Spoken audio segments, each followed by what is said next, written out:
Hello, everyone. We are back with the second half of the podcast episode. And you guys, we are still digging into how to become more feminine as a recovering overachiever. And as I mentioned, I am a recovering overachiever. And sometimes it can be really hard to see yourself get the success that you really want and you are making the strides, but it's hard whenever you are doing so well that you don't have to show up 24/7 like you might have in the past, where you're able really to just learn how to bask in the fruits of your labor. And I know if you are listening to this podcast, you are more than likely a person who is either on that journey to having like more time freedom and being able to be your own boss, or you already are and you're just looking for that encouragement to really slow down so that you can really receive the money miracles, the abundance, the love, the all the things that you've really desired. So I want to be very clear that I don't really think I started to receive until I learned how to lean back and become more feminine. I remember in 2018, I had a huge financial year, like at the top of the year. And then around May, I had something really drastic to happen in my business. And it forced me to slow down because I did not want to slow down. I didn't want to stop doing things. I wanted to just hustle, hustle, hustle. I wanted to stay on it. I wanted to stay busy. And I had to slow down. And although it was hard to do, that was probably the best thing that could ever happen to me for various reasons. One of them was that I saw God do so much in my business that I hadn't seen before. I literally felt like I had my hands tied, where I wasn't even marketing for my business. I wasn't really talking about it. And our roster for clientele just kept filling up time after time after time. And it was incredible to see that happen when I wasn't the one pushing for it. I wasn't the one trying to force it to happen. And through that, I learned, okay, Jasmine, there's only so much that number one, you can control, and number two, that you can do. And when you recognize that you have done everything that you can possibly do, that is when you need to surrender to the divine. That is when you need to truly let go and let God stand up for you. That is when you have to just let that masculine provider do for you. And that is what I have learned over time. And I want you all to recognize the beauty of that. Literally, you can do your thing. You can have fun. You can, go in, and sometimes you might hustle in the beginning.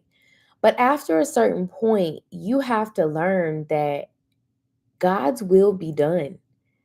And I know that's very hard to recognize and to allow into your life. But the more that you just give everything to God, the better your life is, the more peaceful that you are able to be. And peace is connected to abundance. Peace is connected to prosperity because you are well within your soul. And that is what you have to create with that balance of feminine energy. As I mentioned, this does not mean that you are not putting in work, that you're just floating around every day, you're not doing anything for years on end. If I'm honest and transparent, I worked for more than half my life towards the things that I have now. I include me going to school because I was a straight A student. I worked so hard. I was in every activity. I was at the top of my class. I really, really worked.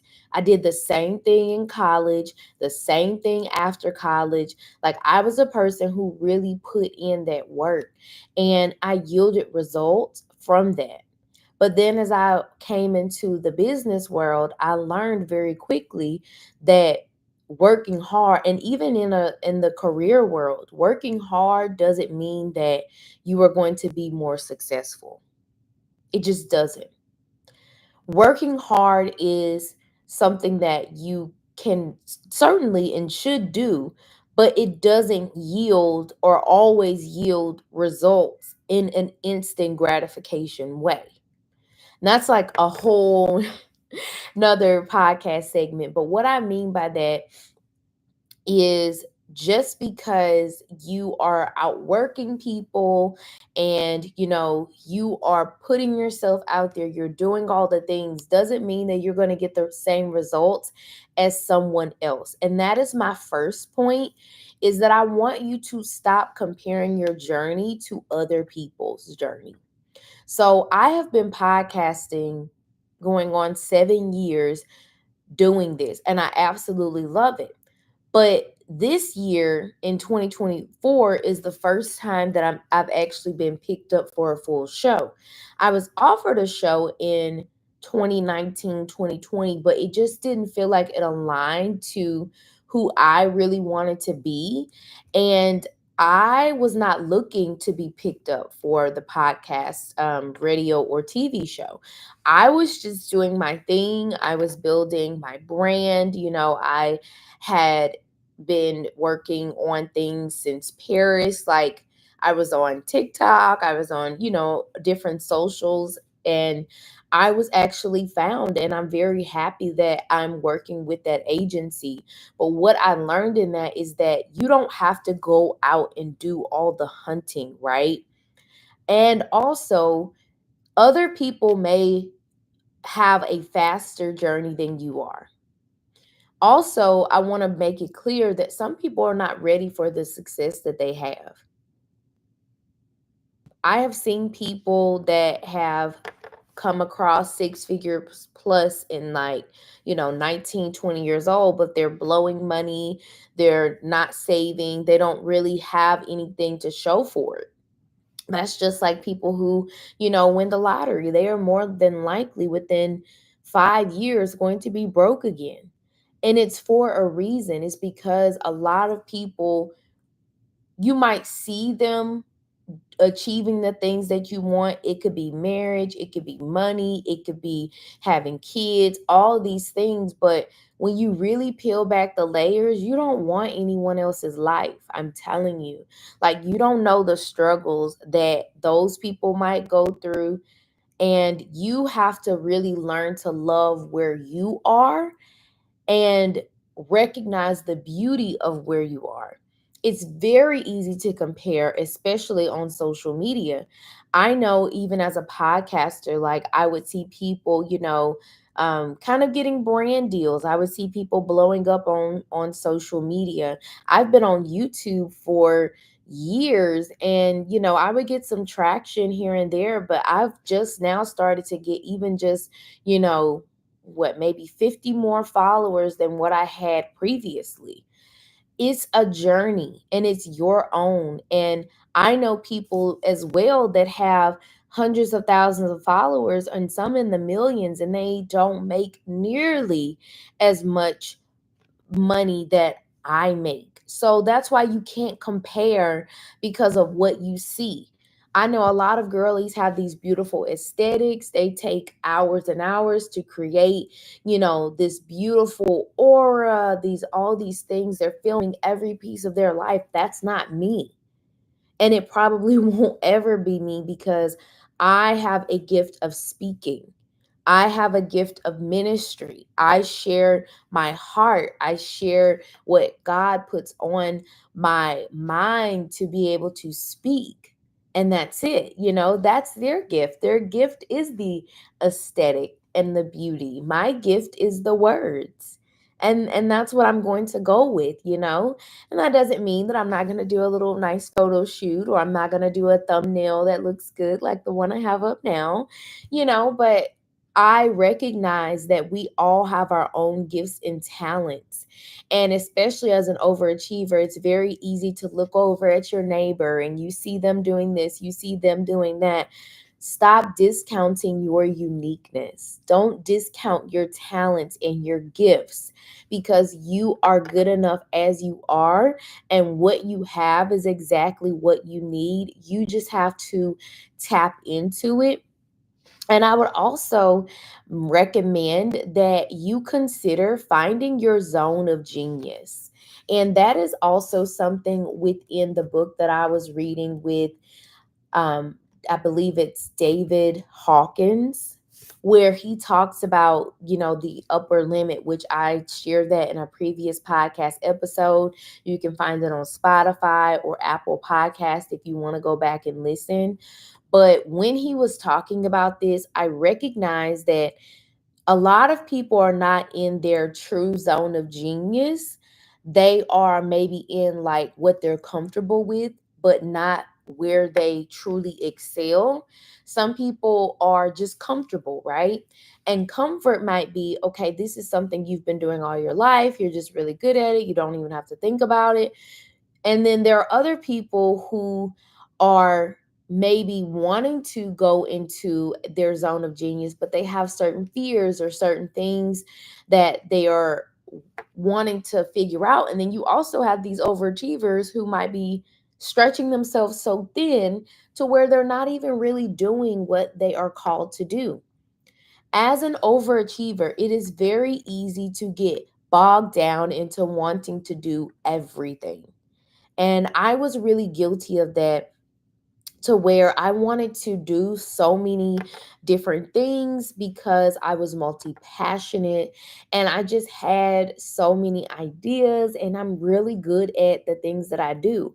But what I recognized and realized over time is that I was not able to really be the expert that I wanted to be. And as I shared with you all a little bit earlier, you know, I don't necessarily take on things that I can possibly do, even if it is being able to make money at those things. An example of that is, you know, as an educational leader, I've been offered jobs online. I've been having people reaching out to me about, you know, certain business deals and things of that nature, but that's just not where I'm at. You know, I want to be an expert in what I'm good at. And two things I'm really good at: I am great at what I do on this platform with the Money Goddess podcast, and I'm also really good at literacy, you know, and those are the things that you need to really sit down and think about.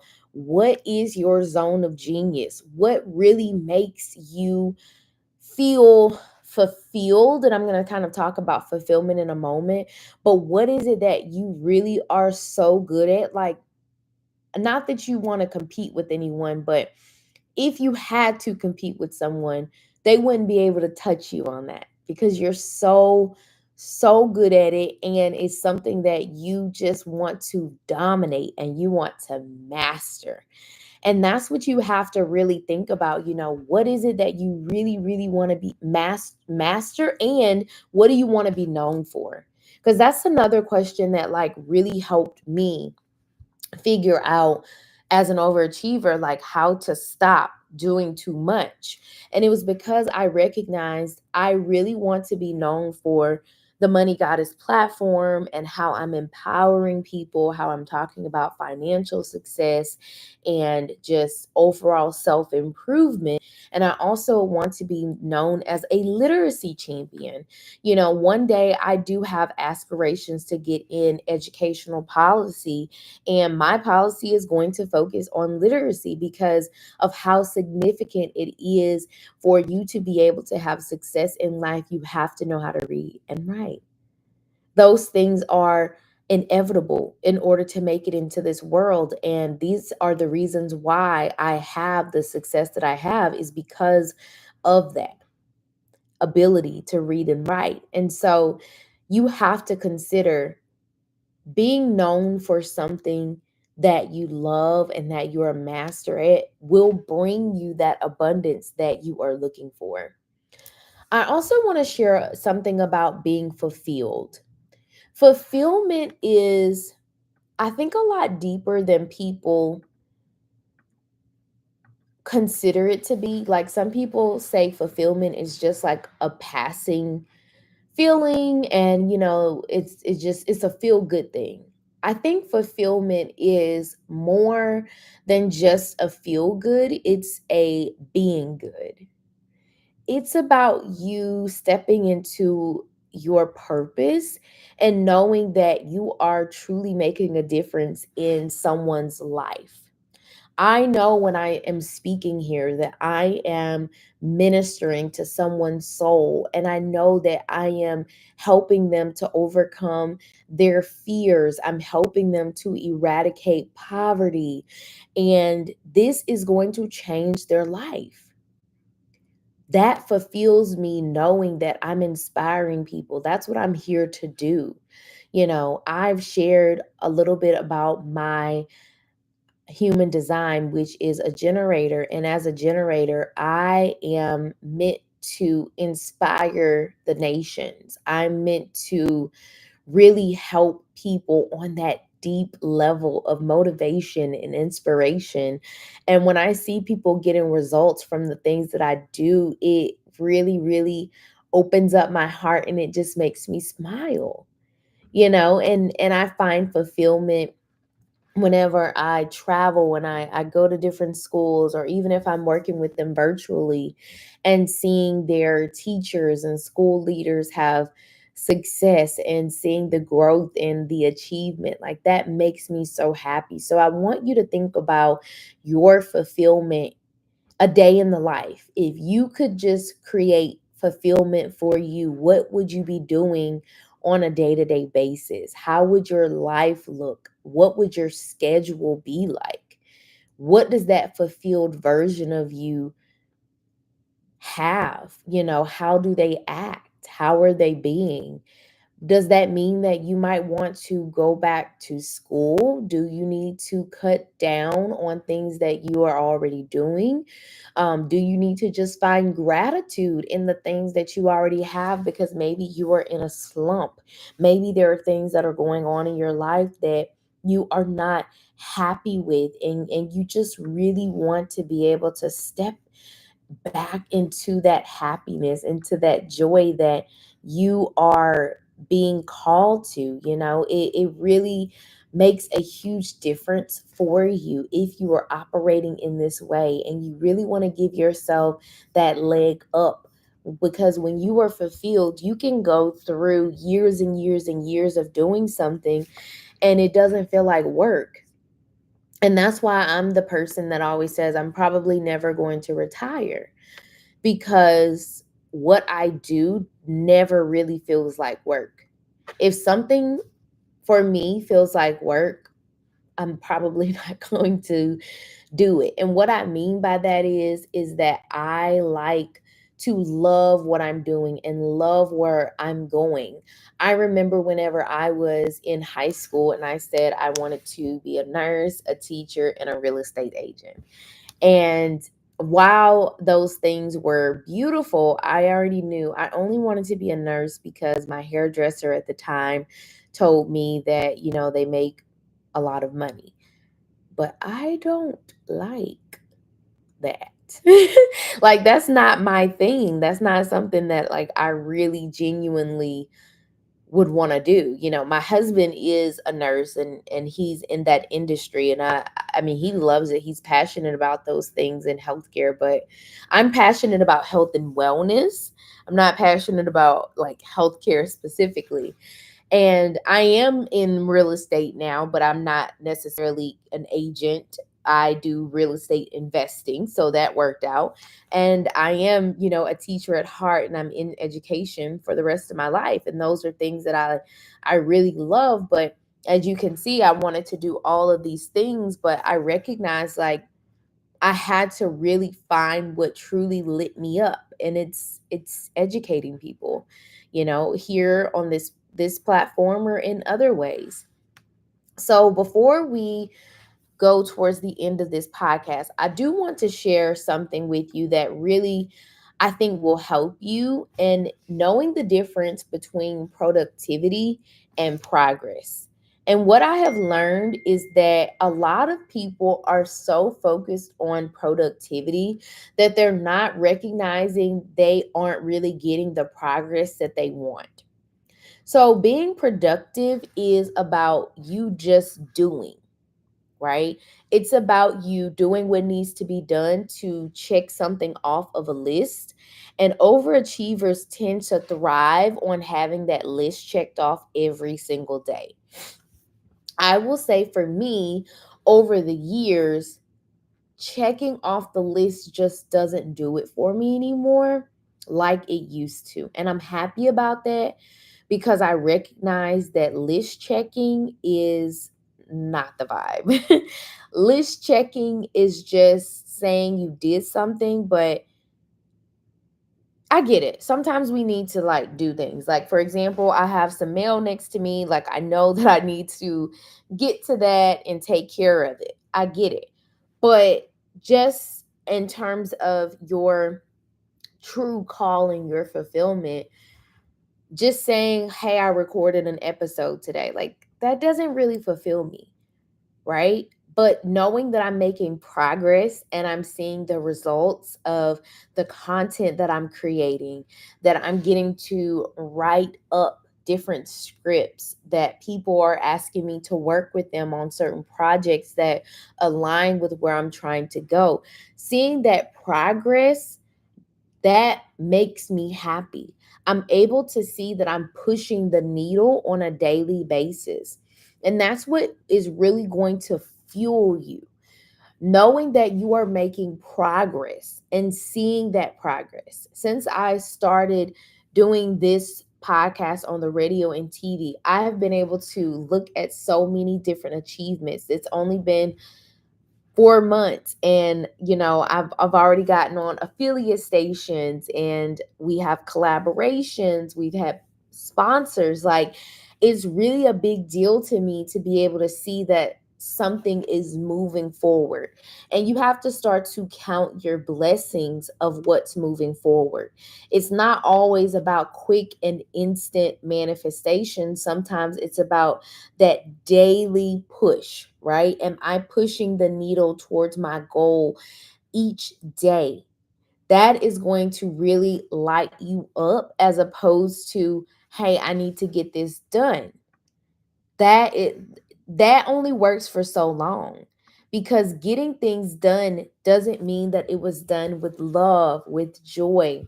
I'm also a person who tries to romanticize things. So when I record, I have my candles lit. I have my script that I've already kind of written out. I try to put on something that I'm really going to like and enjoy how it fits on my body. Those are just things that make me really light up. And I also just see myself growing. I see myself as someone who is finally like in that position that I've always really kind of wanted to do, and seeing it to come to fruition is everything. It's everything. The last thing I want to talk about with productivity is don't confuse the time that you spend as results.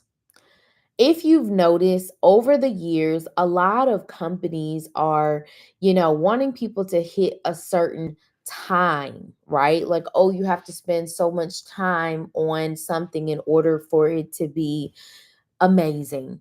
And they say things like, oh, to be a master, you have to spend 10,000 hours at something.